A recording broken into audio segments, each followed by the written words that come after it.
Hello everyone, आपका स्वागत है हमारे इस चैनल पर। आज मैं आपको पूर्ण प्रतियोगिता बाजार और एकाधिकार प्रतियोगिता बाजार के बीच अंतर बताऊंगी।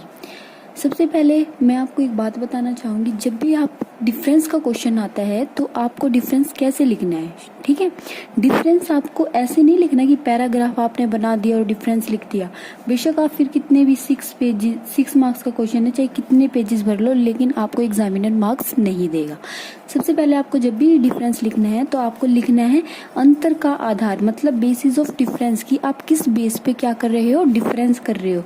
उसके बाद आपको जो जो डिफरेंस पूछा है वो लिखना है। जैसे मैं आपको पूर्ण प्रतियोगिता और एकाधिकार बाजार के बीच क्या बता रही हूँ, अंतर। तो शुरू में मैं क्या लिखूंगी, अंतर का आधार, कि मैं किस आधार पर आपको अंतर बता रही हूँ। फर्स्ट पॉइंट क्या है, विक्रेताओं व क्रेताओं की संख्या। पूर्ण प्रतियोगिता बाजार क्या होता है, जिसमें बहुत सारे क्रेता होते हैं और बहुत सारे क्या होते हैं, विक्रेता होती है। तो क्या है, इसमें संख्या लिखनी है। पूर्ण प्रतियोगिता की दशा में बाजार में समरूप वस्तुओं के विक्रेताओं एवं क्रेताओं की संख्या क्या होती है, अधिक होती है। कि क्या है, विक्रेता भी बहुत ज्यादा होते हैं पूर्ण प्रतियोगिता में और क्रेता भी बहुत ज्यादा होते हैं। लेकिन एकाधिकार बाजार में क्या होता है, एकाधिकार की दशा में बाजार में वस्तु का केवल एक ही विक्रेता व क्रेता बहुत सारे होते हैं। एकाधिकार क्या होता है, जिसमें सिर्फ एक ही व्यक्ति का क्या होता है, अधिकार होता है। वही व्यक्ति उस वस्तु का उत्पादन कर सकता है। तो उसमें क्या है, विक्रेता एक होता है, लेकिन क्रेता क्या है, मतलब खरीदने वाले क्या होते हैं, बहुत ज्यादा होते हैं। ये हो गया हमारा फर्स्ट पॉइंट, ठीक है। उसके बाद हमारा सेकंड पॉइंट क्या है, वस्तु की प्रकृति, की पूर्ण प्रतियोगिता में हम कौन सी वस्तुएं बेचते हैं। पूर्ण प्रतियोगिता की दशा में वस्तुएं क्या होती है, समरूप, मतलब सारी वस्तुएं क्या होती है, एक जैसी। मैंने परफेक्ट कंपटीशन के फीचर्स में बताया था आपको, जब मैंने सेपरेट वीडियो डाली थी परफेक्ट कंपटीशन मार्केट की, पूर्ण प्रतियोगिता बाजार की, तो मैंने उसमें एक डिफरेंस बताया था आपको। कोलगेट आजकल मार्केट में बहुत सारी है, जैसे सेंसोडाइंट है, पेप्सोडेंट है, वो चीज तो एक ही है ना, लेकिन उसमें क्या है, समरूप वस्तुएं हैं, लेकिन उनकी क्या है, कंपनीज या ब्रांड नेम क्या है, अलग अलग है। तो क्या है, पूर्ण प्रतियोगिता की स्थिति में क्या होती है, समरूप वस्तुएं। एकाधिकार की दशा में वस्तुएं समरूप हो सकती है और नहीं भी, मतलब एक जैसी भी हो सकती है और अलग अलग भी हो सकती है वस्तु, ठीक है। ये हमारा है सेकेंड पॉइंट। ये क्वेश्चन आपका 6 मार्क्स के अंडर आ सकता है। मैं आपको इसके 10 या 11 पॉइंट बताऊंगी, आप कोई भी 6 पॉइंट इसमें से याद कर सकती है, ठीक है। थर्ड पॉइंट है हमारा कीमत नियंत्रण। पूर्ण प्रतियोगिता की दशा में फर्म का कीमत पर कोई नियंत्रण नहीं होता। मतलब क्या होता है, पूर्ण प्रतियोगिता में प्राइस कौन डिसाइड करता है, उद्योग डिसाइड करता है। उद्योग प्राइस डिसाइड करता है, किस चीज को देखकर करता है उद्योग प्राइस डिसाइड, मांग और पूर्ति को देखकर। तो क्या होता है, पूर्ण प्रतियोगिता की दशा में फर्म का कीमत पर कोई नियंत्रण नहीं होता। कीमत कैसे डिसाइड की जाती है, मांग और पूर्ति के आधार पर। लेकिन एकाधिकार की दशा में एकाधिकारी का कीमतों पर पूर्ण नियंत्रण होता है, क्योंकि एक ही विक्रेता होता है, उसे पता है कि कोई और क्रेता किसी और से वस्तु नहीं खरीद सकता। तो क्या है, वो वस्तु की कीमत पर अपना नियंत्रण बनाकर रखता है। उसके बाद हमारा फोर्थ पॉइंट है बाजार का ज्ञान। क्रेता तथा विक्रेताओं को पूर्ण प्रतियोगिता बाजार की दशाओं का पूर्ण ज्ञान होता है। मतलब पता होता है सभी क्रेताओं को वस्तु खरीदने से पहले कि वस्तु की कीमत क्या है, वस्तु की क्वांटिटी कितनी है, मतलब सभी चीजों की क्या होती है, पूर्ण तरह से जानकारी होती है। लेकिन क्रेताओं तथा विक्रेताओं को एकाधिकार बाजार की दशाओं का पूर्ण ज्ञान, लेकिन एकाधिकार बाजार की स्थिति में क्या होता है, उनको पूर्ण ज्ञान नहीं होता हो, ठीक है। फिफ्थ पॉइंट है हमारा, पूर्ण प्रतियोगिता की दशा में AR और MR आपस में क्या होते हैं, बराबर होते हैं। पूर्ण प्रतियोगिता में क्या होता है, एवरेज रिवेन्यू और मार्जिनल रिवेन्यू एक दूसरे से क्या होती है, बराबर होती है। लेकिन एकाधिकार की दशा में AR और MR नीचे की ओर क्या होते हैं, झुके होते हैं। AR और MR नीचे की तरफ क्या होते हैं, झुके होते हैं। इसका मैं आपको डायग्राम भी दिखाती हूँ, कैसा होता है एकाधिकार में, कैसा होता है, ऐसा होता है, ठीक है।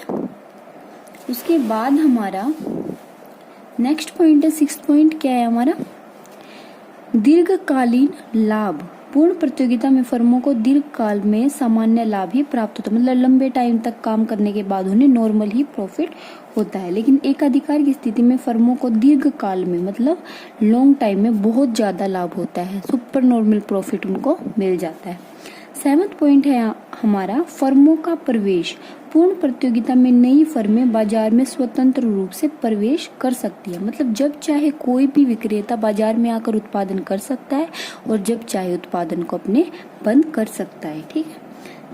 और एक अधिकार में क्या होता है, एक अधिकार की स्थिति में एक अधिकार की दशा में नई फर्मों के प्रवेश पर प्रतिबंध होता है। नई फर्में के प्रवेश पर प्रतिबंध क्यों होता है, क्योंकि कोई भी अगर फर्म उत्पादन करना चाहेगी तो उसको क्या लेना पड़ेगा, लाइसेंस लेना पड़ेगा, पेटेंट अधिकार लेना पड़ेगा, जब जाके वो क्या कर सकती है, एक अधिकार जैसी वस्तुओं का निर्माण कर सकती है। उसके बाद हमारा 8वां पॉइंट है साधनों की गतिशीलता।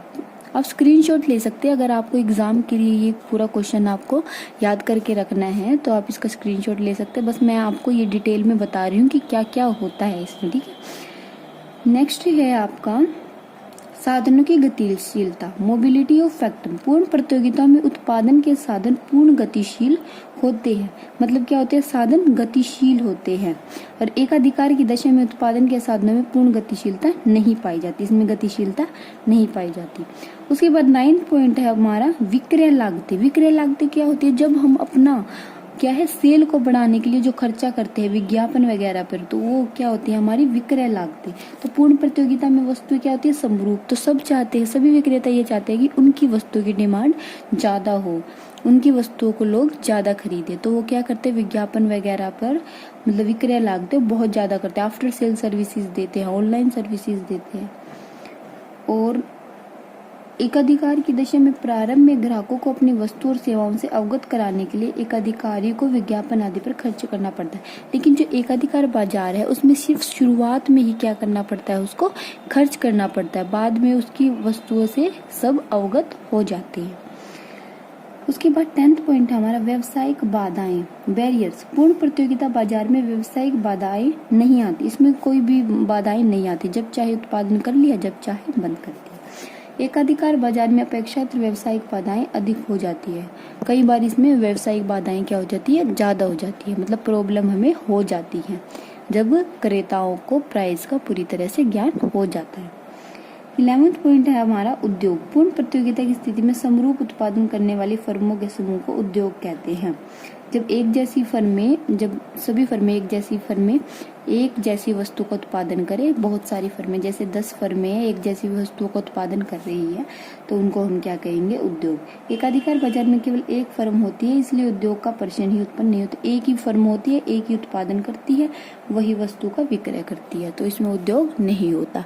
ये थे मैंने आपको 11 पॉइंट बताए हैं। आप कोई भी 6 या 7 पॉइंट याद कर सकते हैं। मैक्सिमम क्वेश्चन आपका 6 मार्क्स के अंदर ही आ सकता है या 4 मार्क्स के अंदर आपसे पूछ सकता है कि पूर्ण प्रतियोगिता और एकाधिकार बाजार में अंतर बताइए। वीडियो पसंद आया तो आपको वीडियो को लाइक कीजिए, चैनल को सब्सक्राइब कीजिएगा। आपको मेरे चैनल पर कॉमर्स से रिलेटेड हर इंपॉर्टेंट टॉपिक की वीडियो मिलेगी।